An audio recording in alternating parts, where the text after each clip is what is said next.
Akhandamandalakaram Vyaptam Yena Characharam Tatpadam Darshitam Yena Tasmai Shri Gurave Namaha Panchatattvatmakam Krishnam Bhaktarupaswarupakam Bhaktavataram Bhaktakhyam Namami Bhaktashaktikam Namah Pankajanabhaya Namah Pankajamaline Namah Pankajanetraya Namaste Pankajanghreye Krishnaya Vasudevaya Devaki Nandanaya Cha Nanda Gopakumaraya Govindaya Namo Namaha Vasudeva Sutam Devam Kamsachanuramardanam Devaki Paramanandam Krishnam Vande Jagadgurum Hare Krishna Krishna Krishna Hare Hare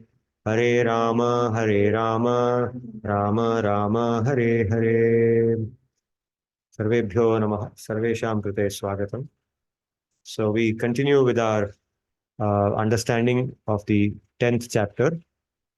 In the last session, we did 3 shlokas in the 10th chapter where Sri Bhagavan is describing his vibhuti. What is meant by vibhuti? Vibhuti is Bhagavan's splendor, splendorous aspect. When we approach God, when we approach Sri Bhagavan, there are different ways in which people approach him.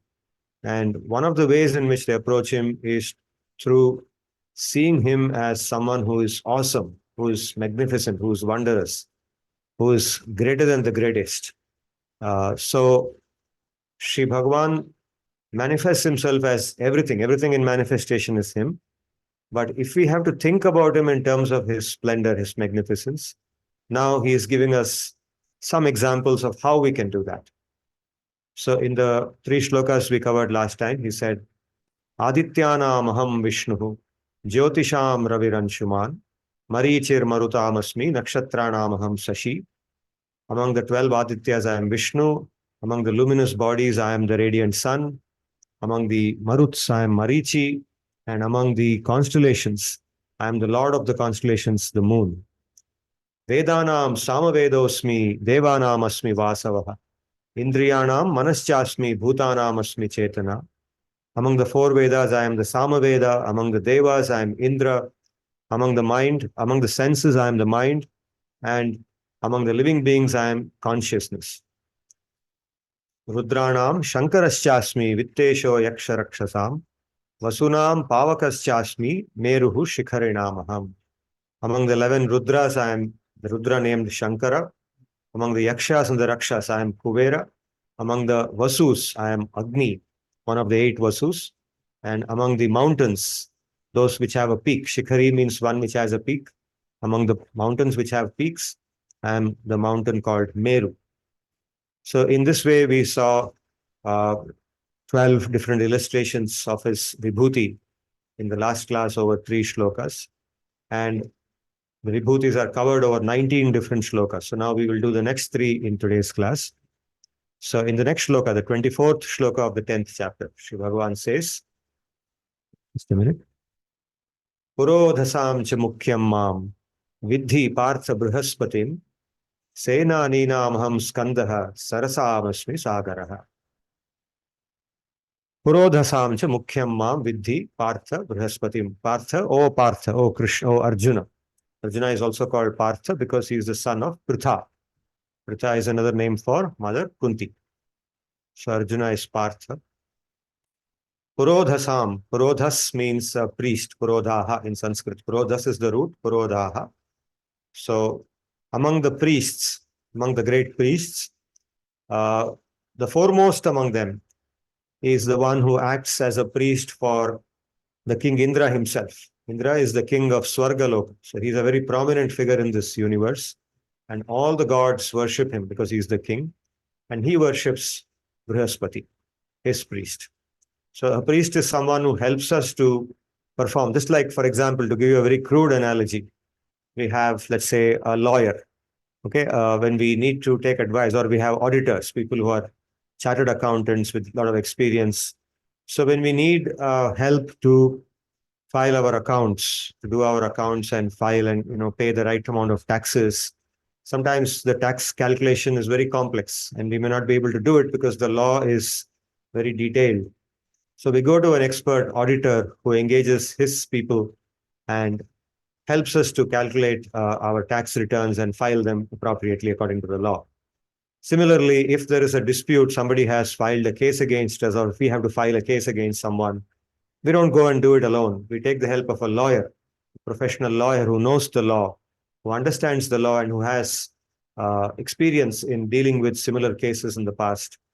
And we go to him and he helps us to do that. Likewise, when we have to perform activities which pertain to dharma in the scripture, in the shastra, the processes involve us to engage somebody who's experienced in performing them. And they are called as priests of different types. So among them, the foremost among them is Brihaspati. And Brihaspati is considered as the guru of all the devas also. So, Purodhasam cha mukhyam mam vidhi partha Brihaspati. Senaninam aham Skandaha. Senani or Senanin. Senani refers to the chief of the army, the chief of the military. Okay, so in every country, there is an army or a military, and there is a chief of the army. So similarly, the Devas, the army of the Devas, they appointed as their chief in one context, the son of Shiva and Parvati, Skanda, or Kartikeya. Okay, Kartikeya is also known as Skanda, and he's also known by many other names. For example, he's known as Subramanya, he's known as Swaminatha, he's known in Tamil Nadu, he's known as Muruga. Kartikeya. So Kartikeya is known by all these different names, and Skanda is one of his names. So there is a interesting story about how he came to be appointed as the, how he was born and then appointed as the chief of the army of the Devas. It is said that, like we discussed in the last class, the sage Kashyapa has several wives, and two of his wives are Aditi and Diti. And the children of Aditi, they are called Adityas, and the children of Diti are called Daityas. Ditehe apatyam pumamsaha Daityaha. So the Daityas, so generally, because the Daityas and the Adityas, the Adityas are the Devas, they are divine beings. The Daityas are superior to the Manushyas, the human beings, but they are not divine like the Adityas are. So Diti and Aditi generally have a conflict of interest. And Diti often has to go to her husband with a complaint that, the sons of Aditi have done something to my sons. So please bless me with a son who will be able to counter that. Okay, so Indra comes and does something. Indra is the son of Aditi. So Diti does not like him because he is not favorable to her sons. So there's a context in which Diti prays for a son who can become very powerful, and she's always thinking, why should Aditi's sons be occupying Swarga? My sons are always in the lower planetary systems. Why can't my sons be there? Why should they be discriminated against? So I want a son who will be more powerful than Indra. So she prays to her husband. Husband blesses her, and she's blessed with a son called Vajranga. And then there is a fight between Vajranga and the Devas. And eventually, Brahma has to intervene and tell Vajranga to return whatever he appropriated from the Devas. Vajranga does that. Brahma is pleased with him. And Brahma blesses him. He says, you asked me for a boon. And Vajranga asks for a boon which counters what Brahma wanted from him. So Vajranga says, bless me with a son who will become more powerful than the Devas. So it's back to square one. So Brahma says, nevertheless, you have pleased me. I'll bless you with this boon. And Vajranga is blessed with a son called as Taraka. He's also known as Tarakasura. So this Tarakasura becomes very powerful, and he goes and drives away the Devas from Swargaloka, including Indra. Indra is displaced. And Tarakasura has been blessed. He has actually prayed to Brahma for two boons. And one of the boons is that he will become very powerful, and that no human being will be able to defeat him. Or no Deva, not normal Deva, will be able to defeat him. And the other boon is that only a son of Shiva can kill him, nobody else. And this boon is very craftily, asked for. It's not an ordinary thing. Why should anybody say somebody's son should kill me? So he can ask for this boon because Shiva does not have a son.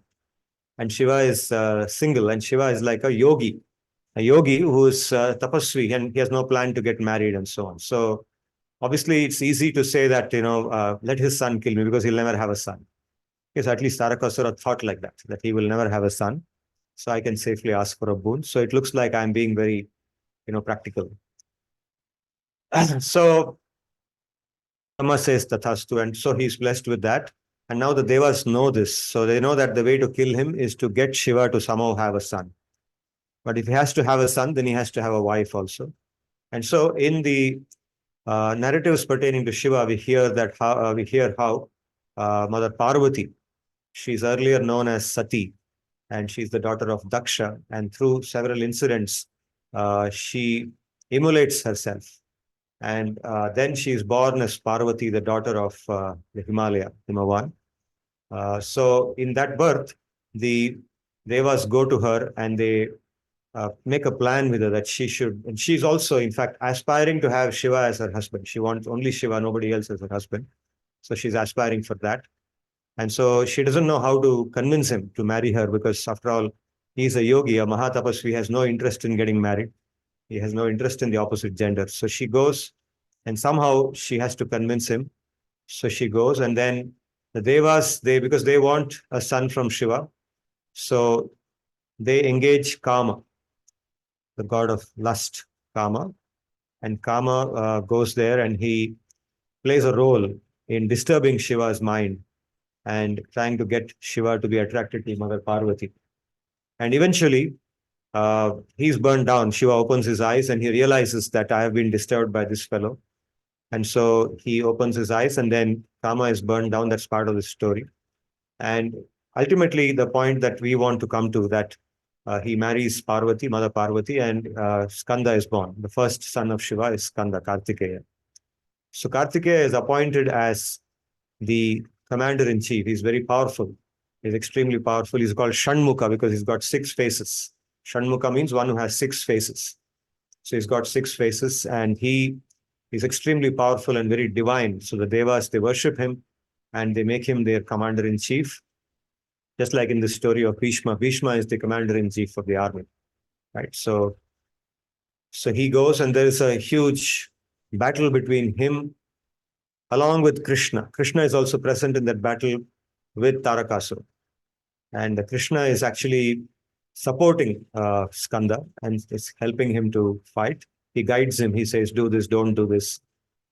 He also enters the body of Tarakasura once and then comes out. So many things happen in the process.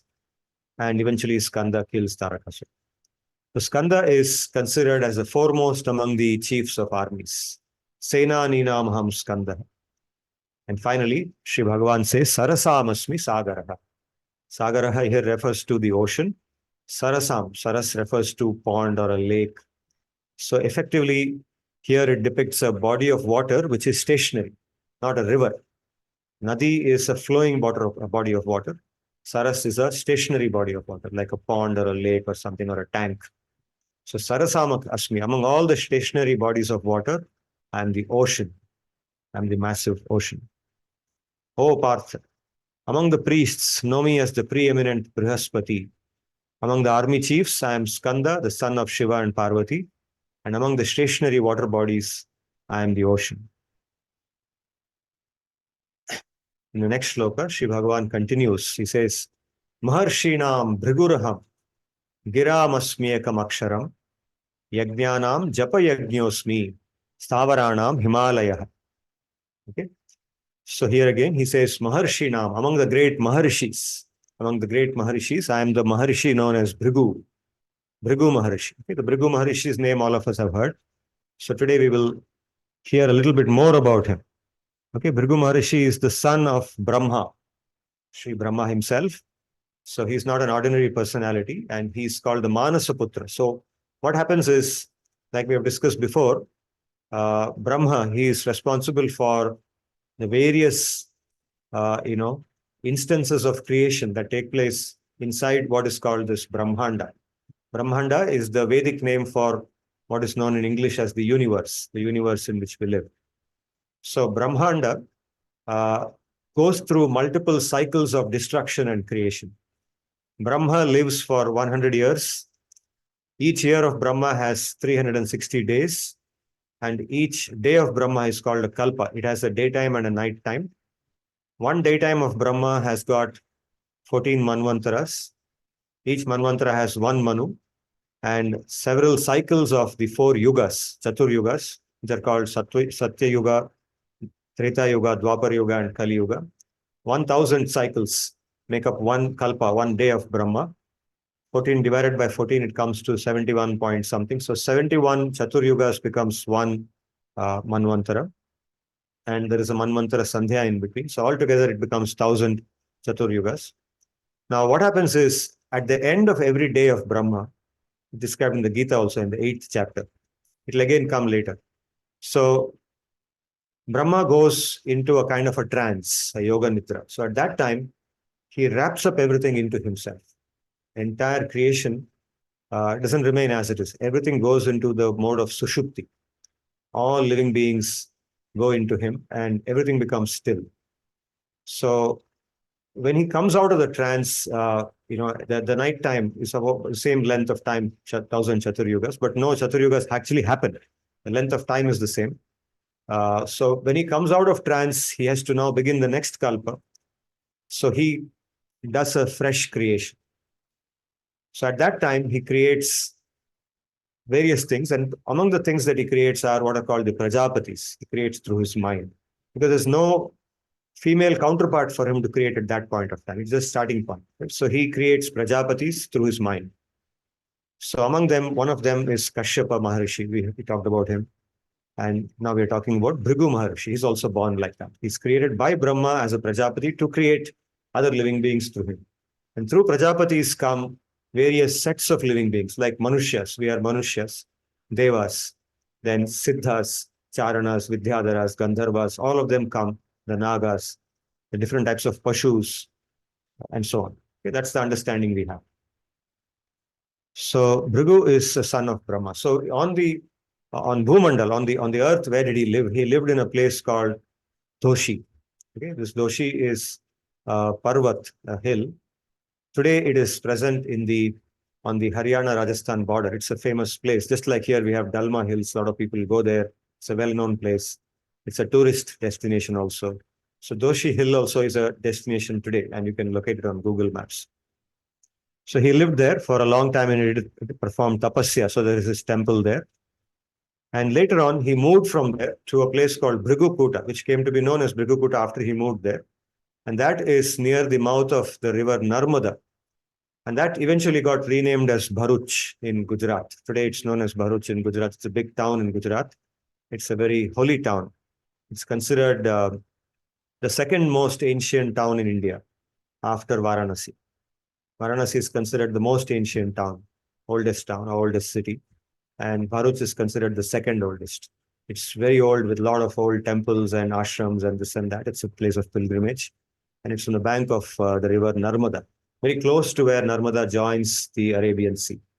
Okay, so you can locate this place also on Google Maps. And in Gujarat, it's a major city. It's got prominence in terms of its commercial activities, pilgrimage activities, and also it's also a major railway station there. So his son, Chavana, son of Bhrigu, Chavana, he was born of a wife known as Puloma, and he stayed there at Doshi Parvat, and he formulated the Chavanprash. Okay, famous medicine today, not medicine actually, it's considered a supplement to food, right? A food supplement. Today we have a lot of Western supplements. We have protein supplement and keto supplement and all kinds of things. But traditionally, a supplement that has been in our Samskriti is called Chavanprash, one of our famous supplements. And that was formulated by this son of Bhrigu known as Chavana. The famous guru of Asuras, Shukracharya, is a son of Bhrigu also. He was born of a wife called Kavya. And Shukracharya is also referred to in the Vibhutis. Shukracharya's name Sri Bhagavan takes. Just like now he's taking Bhrigu's name, his son Shukracharya's name will come. He will say, Kavina Mushana Kavi. Among all the Kavis, I am the Kavi known as Ushana. And that refers to Shukracharya. So he's considered as the best among the Kavis. He's an expert in Niti Shastra. He married Khyati, not Shukracharya, Bhrigu. Bhrigu married Khyati, who was the daughter of Taksha. And Bhrigu is also the ancestor of Parashuram, Jamadagni. In general, the descendants of Bhrigu are called Bhargavas. So we have heard the name Bhargava. It's a very common name. It's a common surname in India today. It comes from Maharishi Bhrigu. So all the descendants of Bhrigu, including Chavana, Shukracharya, Jamadagni, Parashuram, they are all called Bhargavas. So the name Bhargava is used to address them. Okay, now the famous Bhrigu Samhita. Have you heard of the Bhrigu Samhita? It's very famous in India. Bhrigu Samhita is a collection of predictions made by Maharishi Bhrigu, believed to be made by Maharishi Bhrigu. It's written on old leaves and then transferred onto other forms of, parchment and paper and so on. Bhrigu Samhita is read by expert readers who are also called as Bhrigus because they are reading what he wrote. So they are also referred to as Bhrigu. Bhrigu ke paas jaake apne dekhe kundali dekhenge lagta hai. So how this works is it's very interesting. When you go there and through some thumb impression or something like that, the Bhrigu will locate your kundali, which is already present, already written by Bhrigu about you. He will locate that and read about you. You don't tell him anything about you, but he will read about you. He will read about your past. And you have to verify whether that's true or not, and it'll be true. Okay, and you find that he will tell you your father's name, your mother's name, where you come from, etc. And you'll be fascinated. How come he knows all this? How come it's written there in that? And then he will tell you the future. Once you understand that there is credibility in what he's reading, otherwise, he can say, anybody can tell you a future. Right? I can call you and say, this is going to happen to you in your future. And then I can escape. But there's no escape because here he's telling you the past first and then he's telling you accurately. So whatever he tells you about your future, obviously you will believe that it will come to be true. And it comes out to be true in many cases. So the Bhrigu Samhita, which consists of predictions made of millions of people, is attributed to him. And I should also tell you that Bhrigu Samhita has an equivalent in South India. It's called the Agastya Nadi, the Nadi Jyotish. It's very similar. It's written on leaves, and I've seen this with my own eyes, how they read out the past of people, and then they establish that this person is so-and-so, and then they predict the future. And I'll tell you more about this some other time. Now, in the Leelas of Bhrigu, Maharishi Bhrigu, there is this famous Leela mentioned in the Srimad Bhagavatam. In the Bhagavatam, in the Dashama Skanda of Bhagavatam, which covers Krishna Leela, in the 89th chapter, the penultimate chapter before the last chapter, there's this Leela about several rishis once gathered together and they were debating among themselves who among the Trimurtis, Brahma, Vishnu, and Shiva, the Trimurtis who are the Trimurtis of this Brahmanda, okay? Who among them is the supreme? Who is the superior? The best among them, the greatest among them. So there was this debate and people, they said different things. Somebody said Brahma is the greatest. Somebody said Shiva is the greatest. Somebody said Vishnu is the greatest. So let's find out who is the greatest. So they appointed a one-man committee. And that one-man committee was Maharishi Bhrigu. Bhrigu will help us to resolve. He will go and do a test. And he will conduct the test and he will help us to answer this question. So Bhrigu's test was based on the criterion of how the person I'm testing will respond to my insult. Okay, not on anything else. He will not engage in a debate with that person, or he will not ask the person to shoot an arrow at some tree or something. There are different tests, to determine who is the greatest. So this test is based on you insult that person and see how he responds. And the best response will get the medal, right? Okay. So he first goes to Brahma. And when he goes to Brahma, he doesn't offer any respect to him. Brahma is his father. Right? So when a son goes to his father, he's supposed to bow down and offer him the due respect as a father, touch his feet and so on. So he doesn't offer any respect. He just walks in like that as if he's some great guy himself. So he's acting. He's acting like that. So he sees, and Brahma is watching this, and Brahma is surprised. Oh, what's this guy behaving like this today? He never behaves like this. So Brahma immediately feels anger rising inside him. But then after a moment, his intelligence comes into play and he says, anyway, after all, he's my son. So I shouldn't become angry with him. So Brahma just talks to him and lets him go. And Bhrigu knows what happened. He knows that Brahma became angry. He was shocked. And then he didn't say anything. He let him go. Then he goes to Shiva's place. And when he goes to Shiva, Shiva is again doing tapasya and so on. And again, he doesn't respect him. Instead of respecting him, he makes an accusation. He says, you are a bogus tapasvi. You're not a genuine tapasvi at all. He says like that. So immediately Shiva gets up and he's like, his rudratva comes out, his anger comes out. And he starts screaming at him. He says, I'm going to burn you down right now. He charges at Bhrigu, and Bhrigu starts going away. At that time, Mother Parvati goes running and holds Shiva and says, no, cool down. He's just saying something for some reason. Just relax, he'll be all right. So then Shiva also lets him go. And then he goes to Vaikuntha, where Vishnu is residing on Anantasesha with Mother Lakshmi at his feet. Mother Lakshmi is massaging his feet. And he can also see his father Brahma sitting on the lotus coming out of Vishnu's navel. And everything is extremely peaceful, as in Vaikuntha. And in that peaceful environment, Vishnu is in Yoga Nidra. So in that Yoga Nidra, Bhrigu goes and he kicks him on the chest. Gives him a massive kick on the chest.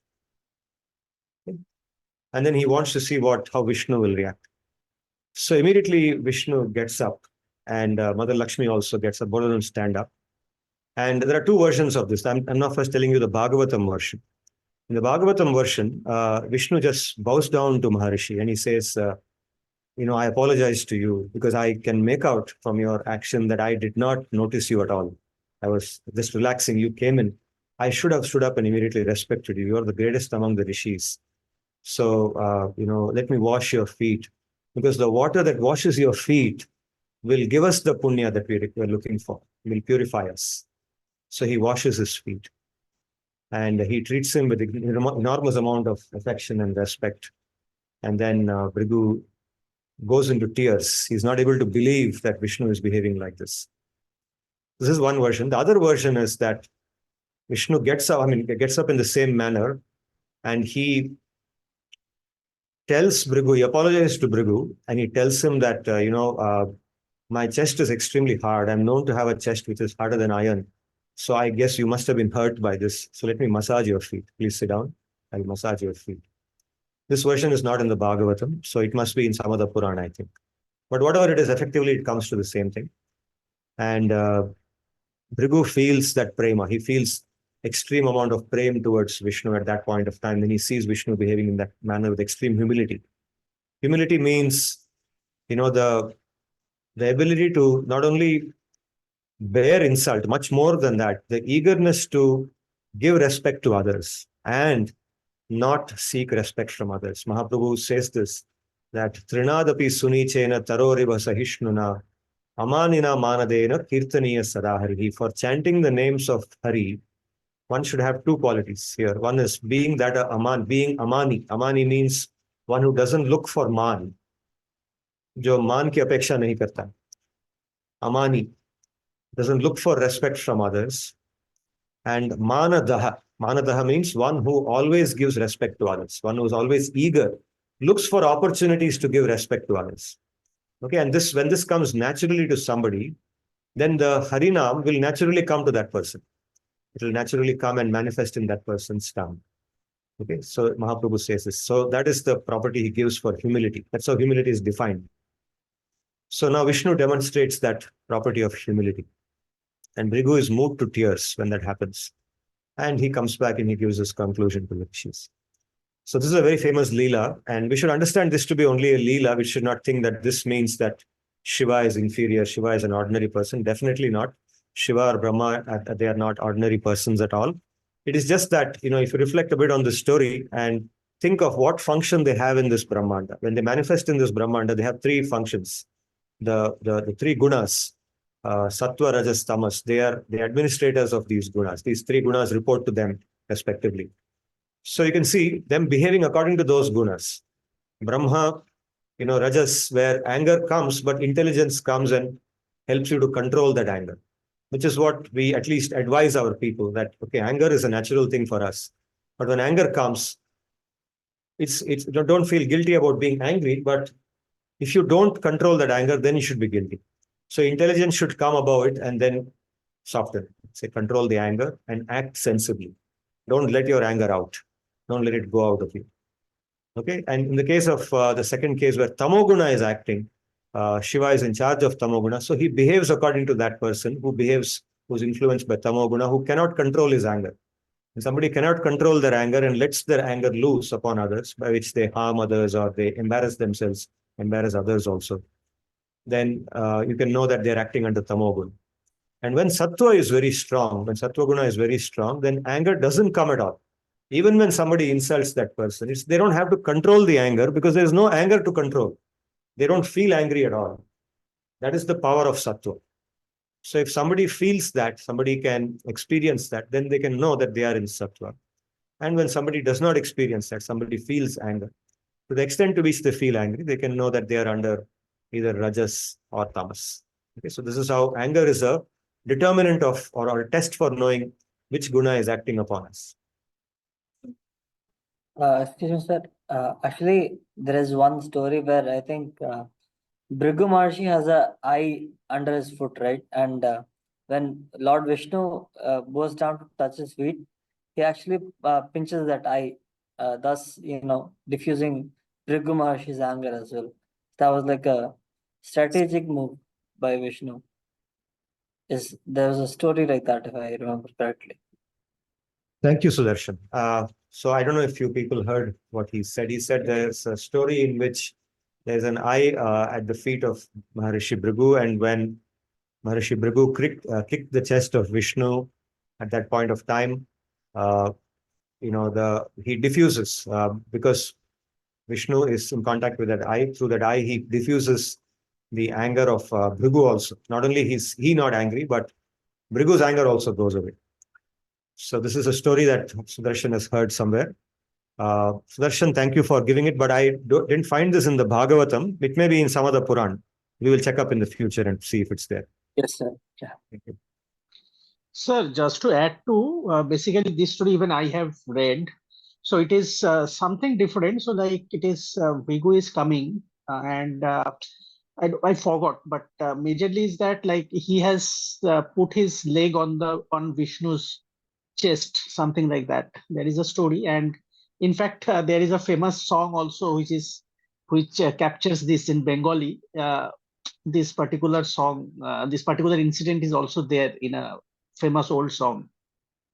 So like it is like I'm a rebel Vrigu who puts my footprint on Bhagavan. So it is in a different kind of context, but I'm just trying to say that I also heard this story, sir. Yes, it may be the context where the person is regretting that my arrogance is such that I put my foot on Bhagavan also. Yeah. Probably, yes. Thank you, Shomadi. Thank you. Apeksha had a question. When a person in Citraratha can't we usually get angry if a devotee of our Lord is being troubled? For example, the Lord came as Nrsimhadev when Hiranyakashipu troubled Prahlad Maharaj like everything. So, Nrsimhadev, so see Nrsimhadev, he is transcendental to all the modes.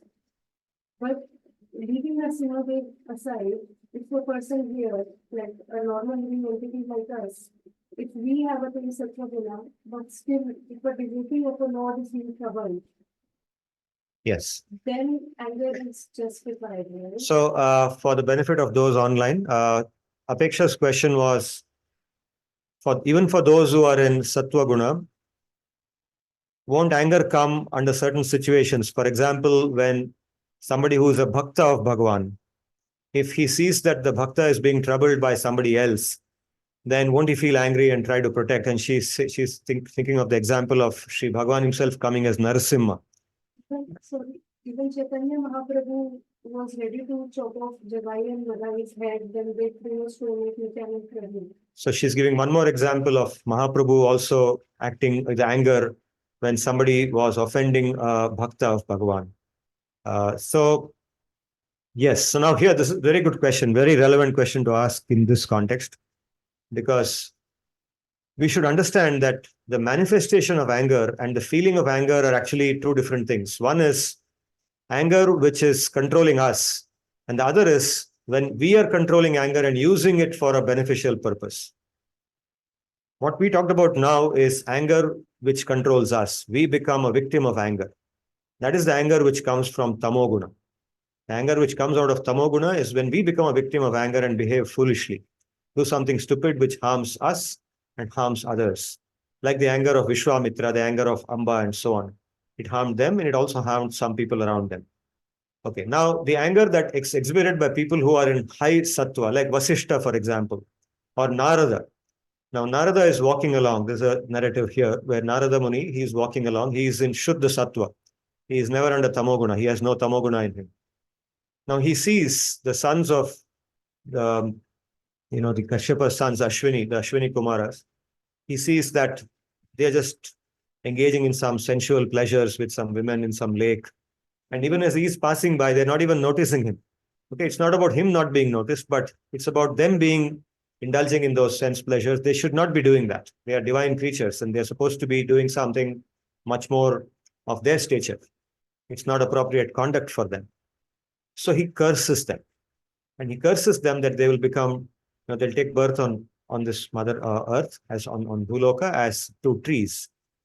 Okay, now what is his anger? He's angry with somebody and they are not even offending bhaktas there.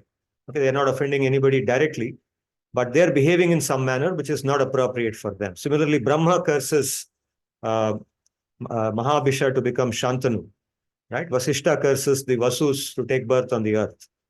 So that anger is not anger coming out of tamogun. It is anger which is generated by that person. Just like a teacher, a guru becomes angry with a shishya for the benefit of the shishya.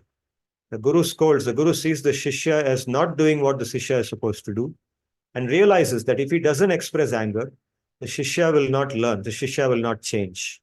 So he displays anger. It is not the same as this anger. It is not. So sattva guna cannot produce anger. The person does not feel angry, but he generates a behavior of anger. He behaves as if he is angry. Right? It is concern. It is not anger. It is concern. It's concern. I would use the word concern for it. It's a word. The word there is he feels concern, compassion. He feels concern that if I don't show this to that student of mine, right, my subordinate, if I don't do this, that person will suffer tomorrow. And that concern causes him to behave as if he is angry. Penalizing to direct them on the correct path. Exactly. Penalizing him to direct him on the correct path. So externally to us, that looks like anger. So it is not the same as this anger. This anger is controlling that person. Whereas here, this person is controlling that emotion. That person's emotions are fully under control and well directed. Here, the emotions are completely undirected. They are random and anything can happen. Sir, You follow? Can you see the difference between the two? Yeah. Sir, if we look at the story of Mahakali and Rvati, in the war, if I remember it correctly, then that anger went out of control and between Bhagwan Shiv came. There is famous photo of Mahakali and Bhagwan Shiv on the. Yeah. So even those, yeah. Like, how do we? Even those are of this category, the second category, not the first tamoguna category, but the category where, for the sake of in the execution of dharma and running this universe, so certain concerns come out of which the deities behave in certain ways. So we understand them to be like that. So Mother Kali is in charge of certain types of functions. Okay, so she's the wife of Shiva, and she is not under tamoguna. She is above the gunas. She is Maya. She is Daivi Maya. Right? She is the form of Mother Durga. So the three gunas report to her. She is not under them. You follow? So we should see the deities in that manner. Arunabha, you had raised your hand. These, Sorry, Vedant have a question? these three gunas are for Manushya. No, these three gunas can act on any living being in this universe. They can act on anybody in this universe, including the Manushyas, the Nagas, Gandharvas, the Devas. The Devas are predominantly under Sattva Guna. So they are also under the three gunas. The predominant guna that devas are under is sattva guna, whereas asuras, they are under rajo guna predominantly, and also to a good extent tamo guna. Similarly, the people who are the living beings in the lower lower lokas, like atala, vitala, sutala, patala, and so on, 7 lokas below bhuloka, they are more under rajoguna, tamoguna, and so on. They are very materialistic. These are inferior qualities. Yes, yes, they are inferior qualities. Yes. So all living beings predominantly are under a combination of these 3 gunas, sattva guna, rajoguna, tamoguna. Okay, now some of the deities like Shiva, Mother Parvati, and so on, they are not under the gunas. They are above the gunas. They use the gunas to perform their functions in this Brahmanda. The gunas become instruments in their hands. Is it more clear? Yeah. Arunabha? Arunabha, you had a question? So I had a question, but I think the question has already been answered. Okay. Basically, yeah, my question, I'll tell you the question. So the question was, I mean, when in this example, when Lord Shri Krishna was, kicked by a son of Hima, Maharishi Bhrigu, I mean, he proposed to wash the feet and those stuff. When the same instance, I mean, not in the same instance, but in a different context, when Shri Krishna in Mahabharata was abused around 100 times, he chopped off the head of Shishupal. Yes. Right. So both are anger, both are but different manifestations of anger. Yeah. In one case, yeah, sorry, sir. So in one case, I mean, both are directed in one word, but in both the cases, the senses are under control. Though it's anger, but the senses are under control. So I think, yeah, the question has been answered. But sir, I mean, to take the question forward, I mean, I can give my example. I mean, I can sense an anger is coming and then it goes out of control. I'm in control of anger. So how to control that? By becoming more sattvic. That's the whole import of what I have been discussing. By cultivating sattva guna, our intelligence becomes stronger. Buddhi becomes stronger when we are more sattvic. Our thinking becomes clear. And our experience of anger becomes less. Anger doesn't arise. Anger is a function of tamoguna. When tamoguna is more in us, then we feel more angry naturally. We get irritated. Irritability. In English, there's a word called irritable, right? Becoming irritable, becoming irritated. Irritability increases when there is more tamas in us. So becoming more sattvic is the way to become more free from anger. Sir, there are 2 parts to this question then right now, sir. I mean, when we try to get a job done from a team member, I mean, if more often than not, if we don't push, the things don't get done. Right now, if we push, then the things are getting done. Yeah. And there's a kind of fear psychosis that going on, and let's do it, else today's the last day, else this way there will be an escalation and all those stuff. So I mean, so any suggestions on that, sir? I mean, how to be calm and composed, yet get the work done, on those You have to push. You have to push your workers. If you don't push them, sometimes you have to shout at them. Sometimes you have to threaten them that they will lose their job. That's fine. In a job, you may have to do that depending on the company and the nature of the work and the nature of the people who are working. Now, if you are sattvic, then you will be able to do all this pushing and shouting and everything in a more controlled manner than if you are tamasic. Sir, okay, sir. Sattva will give you the strength. The word sattva means strength. Sattva means goodness. It means clarity. You follow? Sir, and how to inculcate the sattvic, the sattvic properties in our human beings, how to do that?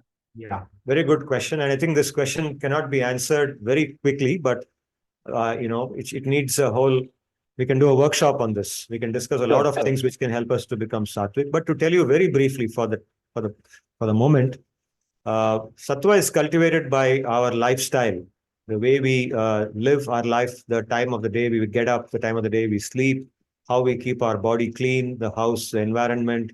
The food we eat is the most important element. Among all elements which contribute to being sattvic is the food that we eat, the type of the items we eat. First of all, it should be pure vegetarian. Non-vegetarian food is inherently tamasic and rajasic in nature. So among vegetarian food also, all food is not sattvic. For example, onions, garlic, mushrooms, they are tamasic, they should be avoided. And food which is not fresh is tamasic. Food should be freshly cooked, should be light, watery, juicy in nature. All this is covered in the 14th chapter of Bhagavad-gita. We will talk about it more, but I'm giving you a very brief answer now. The food we eat, how we eat it, how much we eat it, when we eat it, all these things. And apart from all this, the activities we do, the kind of people we associate with, associate more with sattvic people, then sattva guna comes to us. Associate more with tamasic people, have close friends among tamasic people, tamoguna will come to us. So association matters. Then Deva Puja, worshipping, Bhagavan in different forms, engaging in puja, going to temples, this inculcates more sattva guna. So it's a whole package. A lot of things put together makes us more sattvic. Okay, so we will have, maybe we should have a workshop on this. We'll all discuss together how to become more sattvic. Sure. Yeah. So thank you, sir. Thank you, sir. Yeah. But thank you for raising this question. It's very relevant. Now I'll go back quickly to where I left off. Let me hide this again. So here I am, and concluding the discussion about Bhrigu. Bhrigu, like I said, is known as Bhargava, and he had also had a daughter, Mother Lakshmi herself became his daughter once in one Leela, and she is therefore known as Bhargavi. Bhargavi is the name of Mother Lakshmi from being the daughter of Bhrigu. Okay? So this is the greatness of Maharishi Bhrigu, and Sri Bhagavan very appropriately says, Maharshinam Bhriguraham. Then he says, Giram asmi ekam aksharam. Giram means gihi, means words that are spoken, parts of speech or words spoken. And among them is ekam aksharam, the single syllable om. He's referring to the syllable called om. Om is said to be the source of all creation, the source of all sound. Original manifestation of Vishnu is om. So among all things which are uttered, I am that letter syllable om. Yajnanam japa-yajnosmi. Among different types of yajna which are performed, we hear about numerous types of yajna in the Puranas, in Itihasas. Okay, the prominent ones we speak about very often, like Ashwamedha Yajna, Rajasuya Yajna, and so on. Then there are so many yajnas, Sudarshan Homa. We hear about so many yajnas in today's life or today's world also. But among all of them, the topmost yajna is simple and easy to perform, and it doesn't involve any ahimsa. It doesn't involve killing any animals. Some of the yajnas, like Ashwamedha, may involve killing a horse or something like that. But japa-yajna doesn't involve killing anything or hurting anything, harming anyone. It is done in a very simple and easy manner. It's something that anybody can do. And therefore, Sri Bhagavan says, Yajnanam japa-yajnosmi. Japa is simple to perform. All of us can do it. And it involves just, chanting the mantra given to us by our Guru repeatedly in a very sincere manner, meditating on the sound of the mantra. It can be done audibly. We hear the sound, we recite that mantra and we hear it, or it can be done mentally. In the mind, we recite it and hear it in the mind and try to fix our mind on that. And from my personal experience too, I can tell you that japa is very powerful, very powerful. And one of the answers to Arunaba's question about how to become more sattvic, if we do japa every day, it helps in becoming more sattvic very effectively. Stavaranam Himalayaha. Stavaranam Himalayaha. Stavaraha means object which is stationary, which is fixed. So stationarity of the object, how steady it is, how immovable it is. So among all objects which are fixed, stationary, I am the great, massive Himalaya, Sri Bhagavan says. Among the great sages, Maharishis, I am Bhrigu. Among that which is uttered, I am the one-syllabled om. Among the yajnas, I am japa-yajna, and among the stationary fixed position objects, I am the Himalaya. And then Sri Bhagavan goes to the next shloka where he says, Ashwattaha sarva vrikshanam, Ashwattaha sarva vrikshanam, devarshinam cha naradaha, Gandharvanam Citraratha, Siddhanam Kapilo Munihi. Among all the trees, vrikshanam, among all the trees, I am the Ashwattha vriksha. Ashwattha vriksha is famous in India. It's famous all over the world, actually. It's known by different names. In India, it's also known by the name People. The people tree is also called the Ashwattha vriksha, Ashwattha. The people tree is the most worshipped tree in India. Okay? It's also called in Latin, I'll give you some gyan on this. Ashwattha is called Ficus religiosa. That's the Latin name of this. And sometimes people mix it or confuse it with the other tree, which looks similar to it, the banyan tree. It's also called vattavriksha in Sanskrit. Vattavriksha is banyan tree. It's called Ficus indica. And both are popular in India. Both are worshipped. And they are varieties of the English name fig tree. They're called fig trees. And Ashwatha among them is superior. The most worshipped tree in India. It's used, just like many trees in India, many plants and trees are used for Ayurvedic medicine. Ashwatha Vriksha's products are used. The leaf, the bark, different elements of the tree are used to create various types of Ayurvedic medicine and to cure various types of disorders. And it's also known as the Bodhi tree, the Bodhi Vriksha. Okay? In XLRI, Bodhi tree term is used, right? Bodhi Vriksha, we have the Bodhi Vriksha in XLRI. Next to my house, there is one Ashwatha Vriksha. So I'm living under a Bodhi tree. And the Buddha attained enlightenment under a Bodhi tree, right? So he sat under a people tree. Not surprisingly, he's born in India. Obviously, people want to go under a people tree to meditate. And this is an important thing. The Bharat Ratna in India, the highest civilian award, is shaped like the leaf of a people tree. The Bharat Ratna looks like this. We have not seen it, right? So this is what it looks like. And that is the prominence given to the Tree of life. The tree of life, is it? It's called the tree of life. I've not heard that term. It has some medical properties like giving oxygen even at night, so something like that. I'm not sure. We'll find out. We'll read more about it. Okay. Now we have a reason to read more about it because Shri Bhagavan himself is saying, I am the Ashwatha tree, Ashwatha Vriksha, among all the Vrikshas. Devarshinam cha Naradaha, among the Devarishis, the great rishis that the Devas also worship.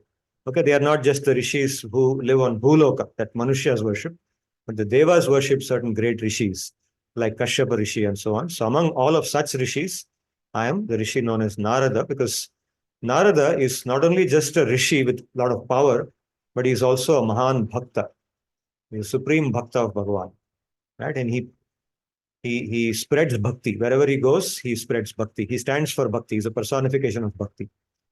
So among all the rishis, I am Narada because bhakti is the most important thing for Bhagavan. Bhagavan's dearmost thing, most defining quality is bhakti. Bhakti resides in him. Gandharvanam Citraratha. Among the class of beings, there are different classes of beings. Like I said, Devas, Gandharvas. So Gandharvanam, among the Gandharvas, I am the Gandharva known as Citraratha. He is the most prominent among the Gandharvas. And in the Mahabharata, Citraratha appears in a very, interesting manner when the Pandavas are in their Vanavas, and they're walking along. And once, just after they experience, this is not in the Vanavas, the second Vanavas, it's the first time they're sent to the Lakshagraha, and the Lakshagraha is burnt down, and they escape. And just after they escape from the Lakshagraha, they are walking along Mother Ganga. And as they're walking along in the night time, Arjuna is walking ahead and he finds somebody taking bath in the river in the middle of the night. And he's enjoying with his wife there in the river. And that person who's enjoying happens to be Citraratha, the Gandharva Citraratha. He's come down and he's enjoying with his beautiful wife in the river. And he is very annoyed with Arjuna. He says, who is this human being who's coming and disturbing me at this time? So he shouts and he scolds Arjuna. He says, who the hell are you? Who do you think you are walking here? And this is a place in the middle of the night. Manushas are not supposed to come here. It's a time when Yakshas and Gandharvas and the Rakshasas are supposed to roam around, and you are fooling around here. Get out of here. So Arjuna scolds him back. Arjuna says that, who do you think you are? Okay, this place belongs to us. So he says, if you think that you have any metal in you, come and fight with me. So he comes out and Arjuna immediately uses his arrows and destroys his beautiful chariot. He's called Citraratha because he's got a beautiful chariot. Chitram. Chitram means something that looks wonderful, very beautiful. So Chitraha Rataha Yasya Saha. Citraratha, and he destroys the chariot. And eventually there's a battle between them there, small battle. And then Citraratha realizes that he is not interacting with some ordinary human being. So he bows down to Arjuna and he says, I want you as my friend. He becomes Arjuna's friend and they exchange weapons with each other. He teaches Arjuna a very powerful vidhi, Vidya vidhi, and in turn Arjuna teaches him something and they become very close friends. And this is a appearance of this Gandharva in the Mahabharata. Siddhanam Kapilo Munihi. So Siddhanam Kapilo Munihi. Kapila is an incarnation or avatar of Vishnu himself. Vishnu appeared as the son of the Rishi Kardama Rishi, and his wife known as Devahuti. And in the Bhagavatam, in the Tritiya Skanda of Bhagavatam, the narration of Kapila coming as the son of Kardama and Devahuti is given, where Kapila's activities, when Vishnu came as Kapila, what did he do? He presented a philosophy, a school of thought today known as Sankhya. The Sankhya philosophy is attributed to Kapila. So Sankhya is originating from him. And Siddhanam, there's a class of beings known as Siddhas. Just like Gandharvas, there's also Siddhas. And Siddhas are people who have certain types of siddhis. They take birth, people who develop siddhis. They take birth as Siddhas in the next life, and they live in a place called Siddhaloka. They have certain types of powers. So there are numerous types of powers called siddhis, which are obtained by people who practice tapasya. And to give you a brief glimpse, there is this shloka in the Amara Kosha, which goes like this. Anima mahima chaiva lagima garima tatha praptihi prakamya mishitvam vashitvam chashta siddhayaha. The first line of this reads like some, attendance sheet of some girls' school or something. Anima, mahima, lagima, garima. There's not names of girls. These happen to be names of girls also, but here we're referring to names of the 8 primary siddhis. So what are these siddhis that tapasvis aspire for and they develop? Anima is a siddhi which enables one to become very minute, very small. If somebody has this siddhi, they can become very small and go through the smallest of, say, holes or gaps or something, and then go to a different place. Mahima is the opposite. It's a siddhi with which one can become extremely large, enormous. Hanuman possesses some of these siddhis. For example, if you see the Leela where Hanuman goes to Lanka from here, he first becomes very large. He takes a huge form and then jumps, uses that form to enable him to make that leap from India to Lanka, right? So Mahima. And then he uses Anima Siddhi to go into that demons, that Asura who comes, Asuri. Yeah, so Hanuman has many of these siddhis with him, and he's a siddha. So Mahima is that siddhi. Laghima means to become very light, extremely light, that you can even float on water. Some people develop this siddhi. And Garima is the opposite, to become extremely heavy, that nobody can lift you. If some enemy comes and is trying to lift you and throw you out, if you have that siddhi, then he can't do anything to you. Whatever he does, he can't lift you from there. And Hanuman has this siddhi also. There's a Leela in which he interacts with Hima, and he uses this siddhi to do this Leela with Hima. Right? It's a very beautiful Leela. Right? It's also a way to when they were going towards not at that time, but little earlier, when Bhima goes to find a flower for Mother Draupadi, and he's led to this place. He's trying to go to that place where the flower has gone, and he finds this spot where this monkey is sitting with a tail. And the monkey says, "You move my tail and you go," but he's not able to move the tail. It's a beautiful Leela. We'll narrate that sometime. Prapti.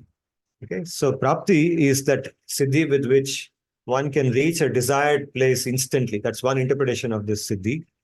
And one other interpretation is that one can achieve a distant object. If there is some object somewhere, let's say I'm in my house and I left my textbook in my office, then I don't want to go all the way back to my office. If I have Prapti Siddhi, I can just do something like this and the textbook will appear in my hand. Okay, that is Prapti. Unfortunately, I don't have it, so I have to walk. But fortunately, my office is very near. Prakamya.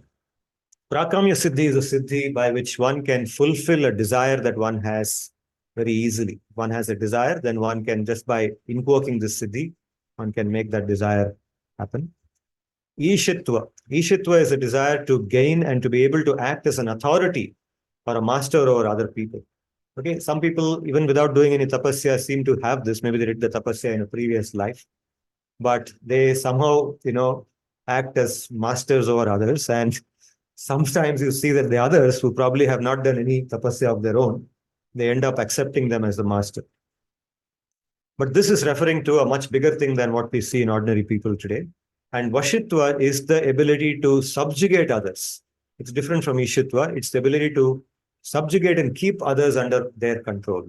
Control them, control their mind, control the way they think, and keep them under, make them do what they want them to do. Okay, that's called vashitva. Vashi, bringing vash mein karna. Kisi ko apne vash mein karna.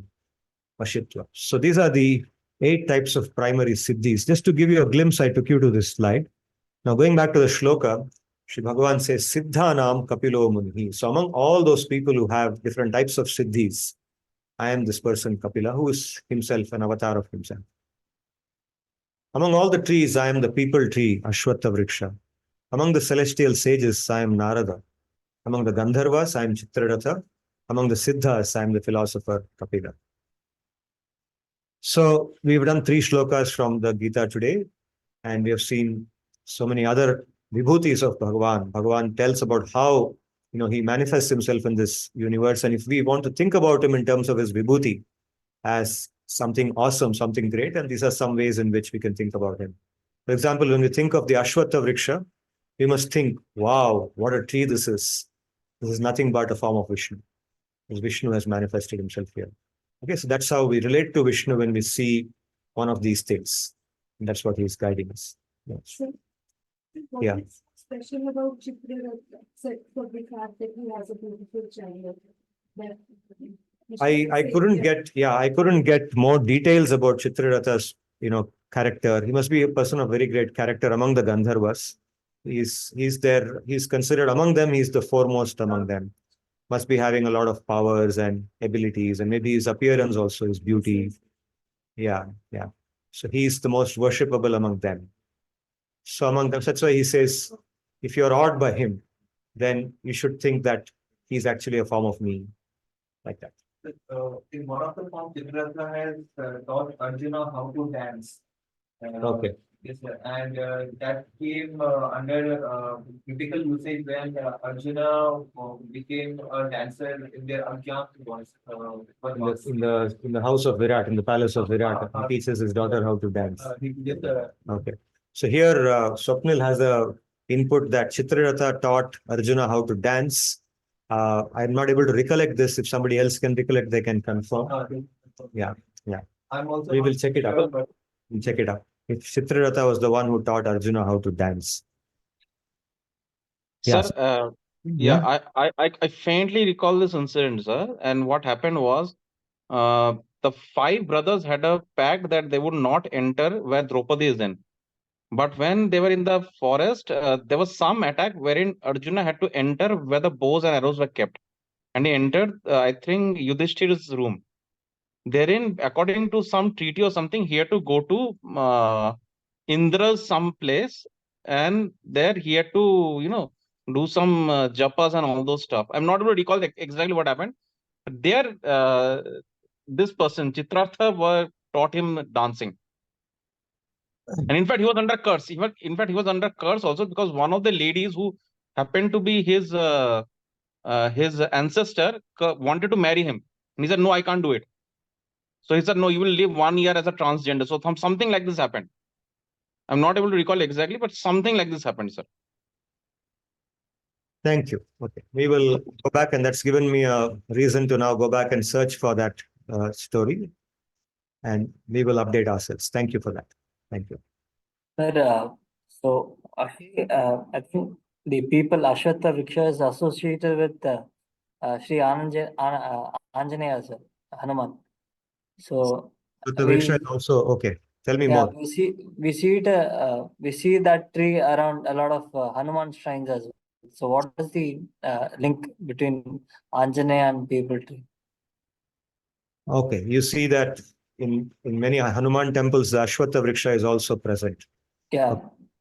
Okay, at this moment, I don't know if there is any particular link between Hanumanji and Ashwatha Vriksha. But Ashwatha Vriksha, to my knowledge, is present in many Hindu temples. Every other temple, they have an Ashwatha Vriksha. It's common to plant Ashwatha in temples because it's a worship, it's an item of worship. People also, when they worship the deity of the temple, they also worship the tree. They sometimes go and ask for blessings. They leave. It's common to tie some thread around the tree, and it's called Mannat Jannat or Mannat or something like that in North India, right? what is it called? Manu. Yes, sir, but specifically, I think monkeys gravitate towards the tree or there's something like that, which is why Anjaneya shrines have people trees. All right. All right. There might be some Leela of Hanuman where Ashwatha appears in that Leela and then he's blessed to have a tree. I don't know about it. I'm not Yes, aware. sir. We can find out. We can find out. Thank you for bringing these points. We will find out more and update ourselves. Yes, Thank sir. you. So with these three shlokas for today in the Gita, we will now also touch upon a little bit of the Bhishma story, which we have been continuing over several episodes. And in this episode, in the last episode of the Bhishma story, we talked about the interaction with Amba, and we also did an analysis of that in great detail. But now we are going to the Kurukshetra Yuddha, where both the armies have gathered and the Yuddha is about to begin. And we know that when the Yuddha was about to begin, Arjuna did not want to fight. And then the whole Gita was spoken. So the 18 chapters of Gita are spoken. And in the Mahabharata, in the Bhishma Parva, this happens in the Bhishma Parva, where the Bhagavad-gita is present. The Bhagavad-gita is chapter number 25 to chapter number 42. In the Mahabharata, in the Bhishma Parva, chapter number 25 to chapter number 42, 18 chapters are the Bhagavad-gita. Chapter number 43 is the Bhagavad-gita has now been spoken. So the first 6 shlokas of this chapter are Gita Mahatmya, means it praises the Gita. The Gita is the greatest of the scripture and so on. And then Sanjaya says what happened after that. The first thing that happened after that was Yudhishthira demonstrated or acted as if he didn't want to fight. So Yudhishthira removes his armor. He removes the armor, removes all the battle dress that he's wearing and lays down his weapons, just like Arjuna had done. Now Arjuna has actually taken back the Gandiva bow that he had put down and he is ready to fight. And all the conches and drums are blown again. And when that happens, Yudhishthira now behaves similar to how Arjuna behaved earlier. He puts down everything and he gets down from the chariot. He gets down from the chariot. Everybody is shocked by that. And he starts walking towards the Kauravas side. And he's walking to the direction where Bhishma's chariot is standing. And he's going towards Bhishma. So when the others who are just about to start fighting, they see this, they also put down their bows and arrows. And the 4 brothers of Yudhishthira, beginning with Arjuna, they immediately get down from their chariot and they start running after him. And seeing this, Krishna, who is sitting on Arjuna's chariot, also gets down and runs behind them. And seeing Krishna also going, several other kings who are on the Pandavas side, they also start walking. They don't know what's going on, but they want to be with Yudhishthira when he's doing this. So Yudhishthira goes all the way. And as he's going, the people on the Kaurava side who are watching this, they're also very surprised. And some of them start giggling. They say that now this guy has realized. He has understood that he cannot take us, he cannot do any war with us. And he's coming to surrender. He's walking towards our commander-in-chief Bhishma, and he's decided to surrender. So they are very happy. They start, clapping and so on. And they're wondering now what's going to happen. So Yudhishthira walks to Bhishma, and he bows down to Bhishma, he touches his feet, and he says, Pitamaha, I want your blessings. And I want you to instruct me that I should fight with you. I want your instruction. So far, I have not received any instruction from you that I should fight with you. So please instruct me that I should fight with you and give me your blessings so I can fight properly. He says this. So Bhishma is very happy when he hears that. He says that I was wondering why you didn't take my blessing earlier.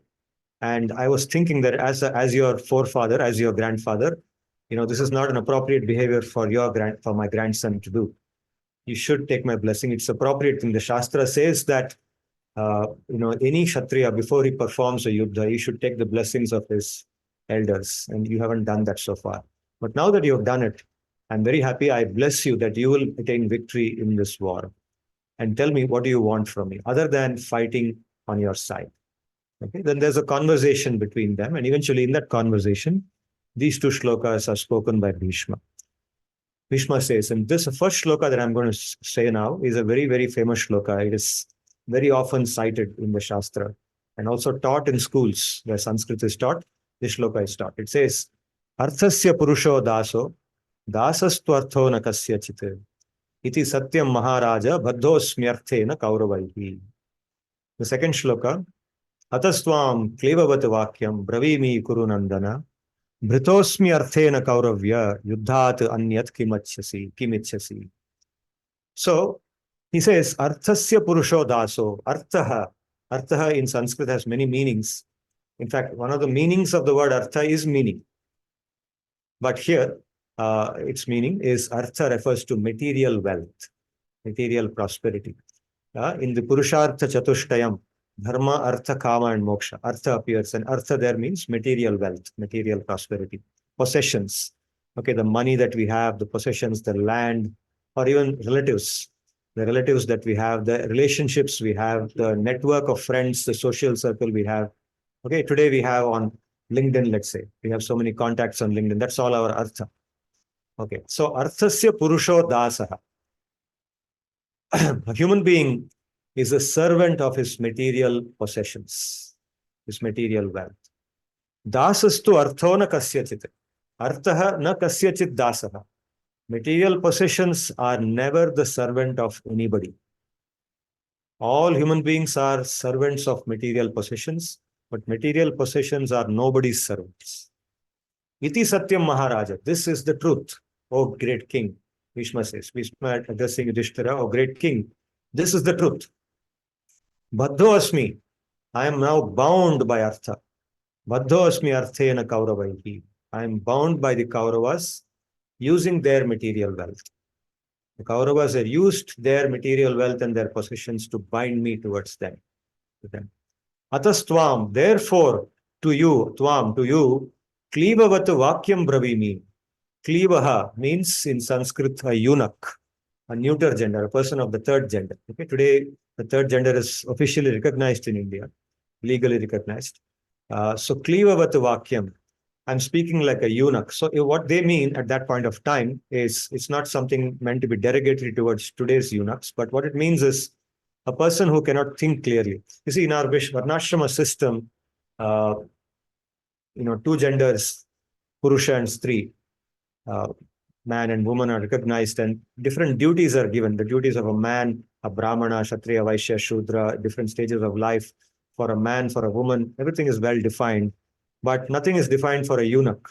There's no duty is defined, no particular shiksha is given. If somebody says, I am a eunuch, then they don't belong to any of this. So, Klivavata Vakyam, a person who doesn't know what dharma is. I'm speaking like that. Oh, Yudhishthira, I'm speaking like a person who doesn't know what dharma is, who's confused, who's weak, who doesn't have a proper thinking. Because of this reason, because of the binding that the Kauravas have imposed upon me using their wealth. Why? Because Bhritosmi Arthena Kauravya. I have been supported by them. I have taken their support. I have lived under their shelter. Bhritosmi, they have fostered me. Bhritosmi, I have been nourished by them. Arthena, using their wealth. They have used their wealth. Right? And therefore, yuddhat anyat kimichyasi. So other than, I can grant you any wish other than the wish that I should fight on your side. I can't change sides now. I will fight on their side only. But other than that, you ask me for anything else, I'll give you.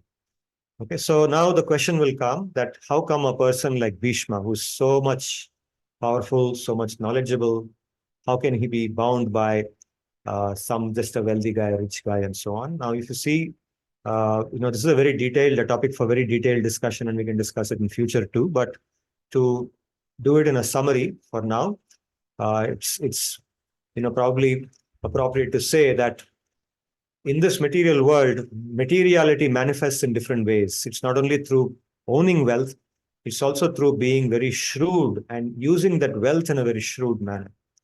And Duryodhana and his clan of people, which included people like Shakuni and his brothers like Dushasana, and his own father, Dhritarashtra, they were shrewd people.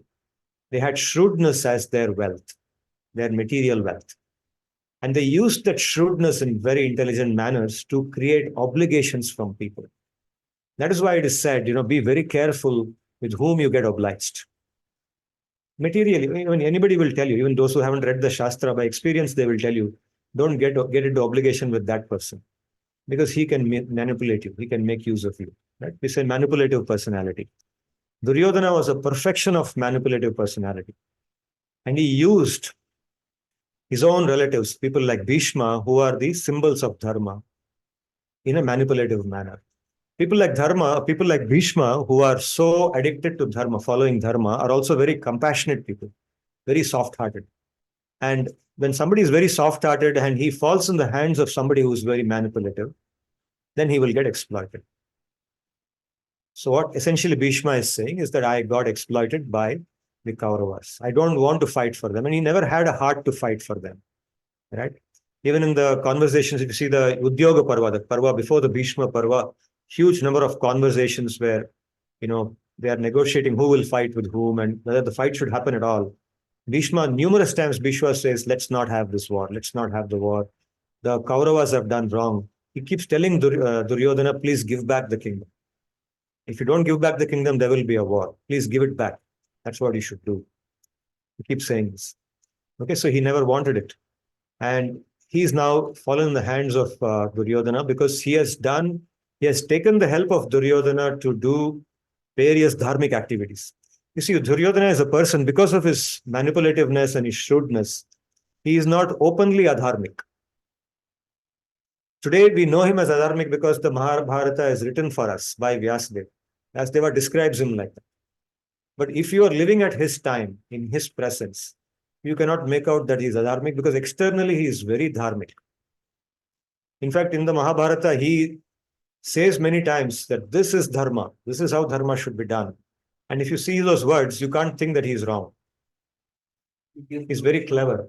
He gives donations also. Everything. He does everything that a dharmic Vyakti does. But in his heart, he is extremely adharmic. All the time he's thinking, how do I kill the Pandava? How do I do this? How do I do that? Right? So because of that, you fall into the hands of a person like that who is externally very good, but internally very bad, then your dharma gets destroyed. That's the lesson we take from this shloka. Arthasya purusho daso, dasastu artho na kasyachit, iti satyam maharaja, baddhosmi arthena kauravaiti. The learning is that we should be extremely careful not to associate with people who have the mentality of wickedness in them, mentality of adharmic in them, and keep a distance from them.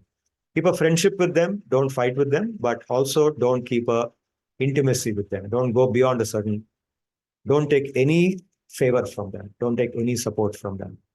That is very important. Oh, great king, it is true that a human being is a servant of material wealth, but material wealth is no one's servant. Owing to material obligation, okay, of which he is a victim, he is victimized. I have been bound by the Kauravas, and hence I'm speaking to you words like those of a eunuch. I have been supported, fostered, nourished by the wealth of the Kauravas, hence ask me for anything other than fighting on your side. So this is how he concludes. And this is a big learning from the life of Bhishma, and we can actually discuss this in much more detail. We can elaborate on this, the different aspects of obligation, how it comes, and how to very carefully navigate it if we are interested in living a life of dharma in this world. So I will conclude with this. If you have any questions, you can feel free to still ask me. We're still having a few minutes left for today's class. Sir? Yeah, Kedar, yeah. Yes. So, sir, the interpretation of dharma are different for different people. So how do I interpret it? For example, laws written, the constitution is written, the law written, have different interpretations from different lawyers in order to use it to their benefit. Just like that, the dharma has different interpretations. For me, something else could be dharma, something else, my values, which allows me to think otherwise than your values. So just rightly then you said that in the era of Duryodhana or Pandava or Kauravas, we cannot make out which one is doing the right thing, which one is doing the wrong thing, which one is dharma, which one is not.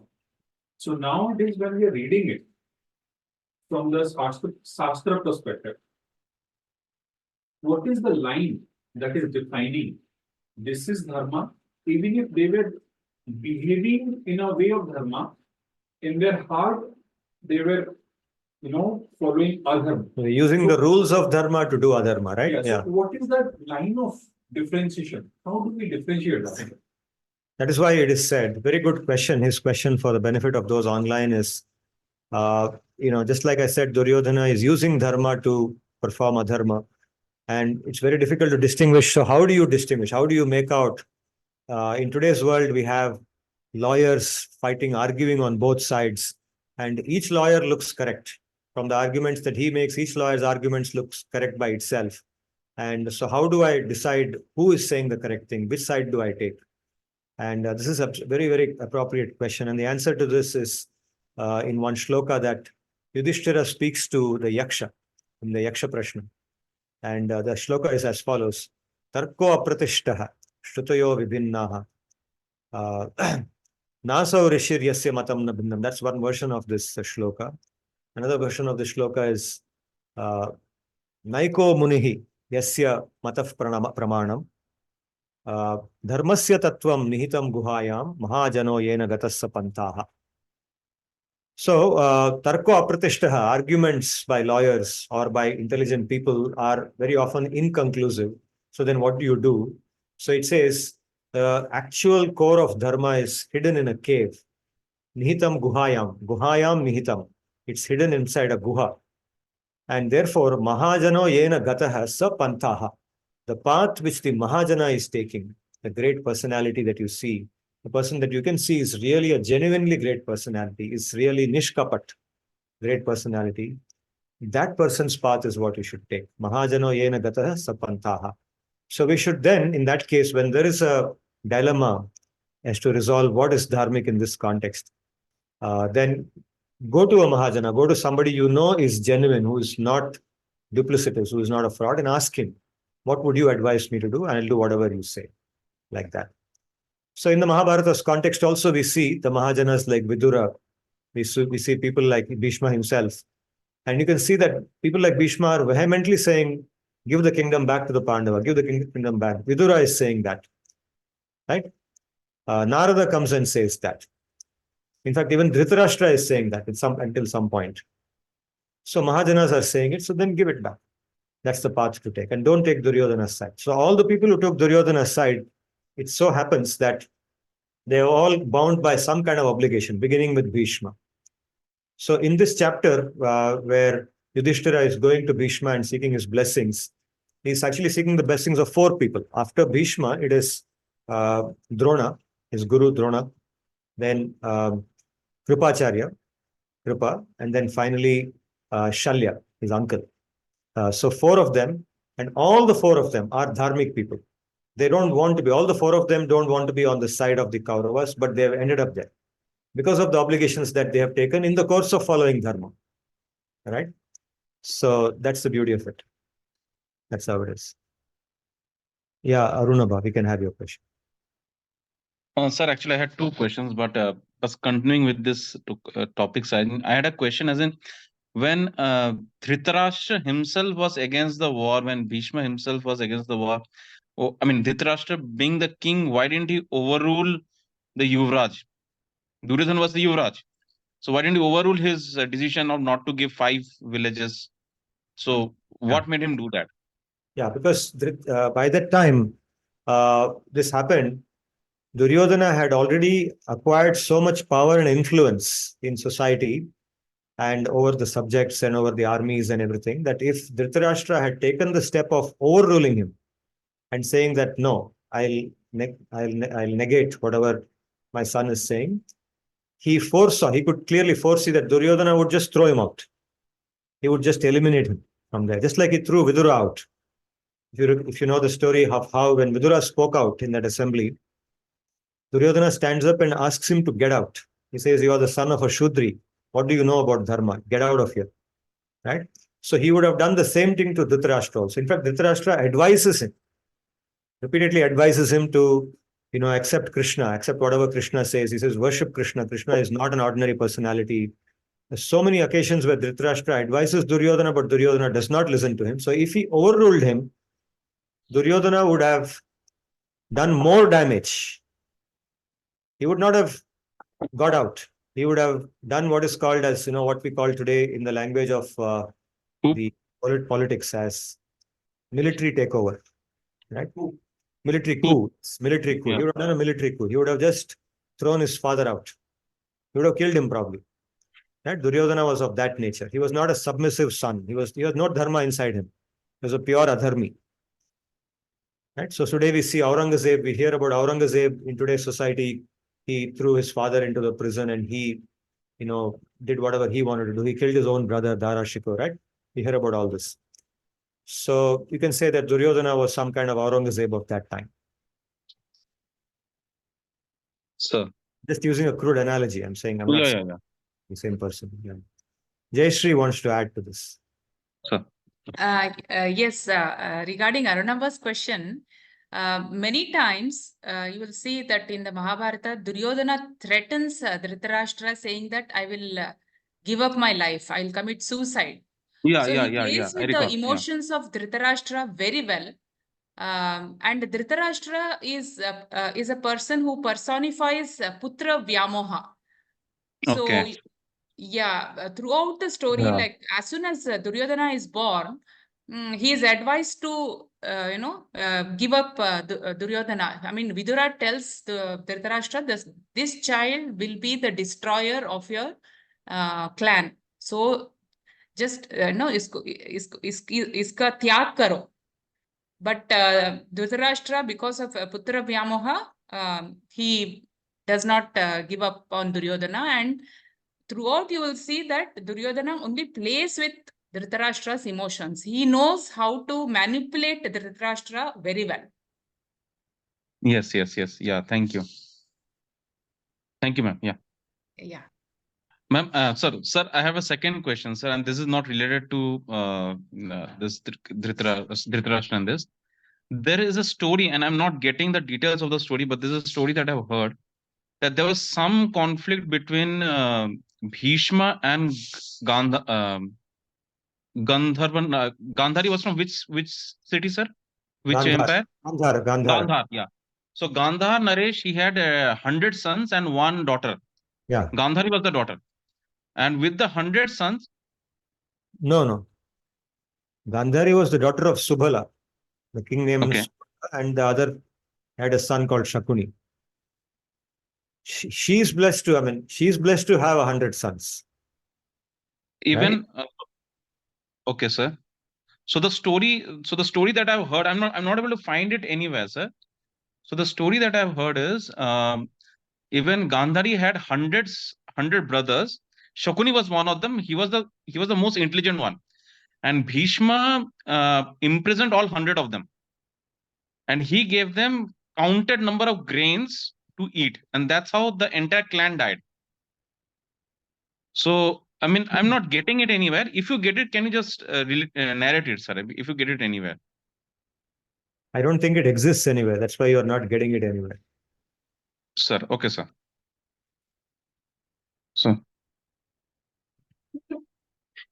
okay, sir. Definitely, it's not in the Mahabharata. Sir, I'm so sorry to interrupt, but I'm not sure about his story, but it is about the game that Shakuni played, was made out of bones of his. Yeah, I've heard about this. Yeah, this also is true. Yeah, I've heard about this. He made this. They sacrificed themselves to save one child who happens to be Shakuni. I don't know. I'm not sure. The dice that he was rolling was made out of the bones of his parents. Father's backbone. The dice was made up of his father's backbone, and the vow that they had Shakuni was made to have a vow that the entire Kuru clan has to be destroyed, like they have destroyed our clan. So I have heard story of this. The version of the story, sir. Is it there, Jayashree? Is it in the Mahabharata that the dice was made of the backbone of? No. This story is not there in the Vyasa Mahabharata, but I have heard this story elsewhere. That Bhishma destroyed the brothers of Shakuni, and with their bone he made the dice, and he used to play with those dice only, and he was a master at it, and he vowed to destroy the Kuru clan with that using those dice. I've heard this story, but this story is not there in the Vyasa Mahabharata. Was Subala alive when this was being played? When the dice game? Yes. Subala was there. Yes. That means backbone obviously was inside him only. Right?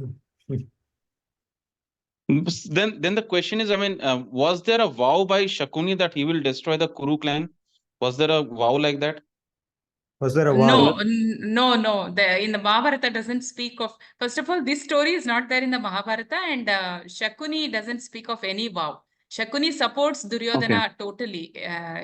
You know, Shakuni, Dushasana, and Karna. These three are, and Duryodhana. They are called Dushta Chatushtaya. So these Okay. four people are planning and plotting everything, all the bad deeds against Pandavas. They're inseparable. These four are inseparable team, right? Yeah. Yes, Okay, yes. sir. So thank you, sir. Thank you. Shall we close the class now and we can take questions later? You can connect with me personally also in the week for more questions.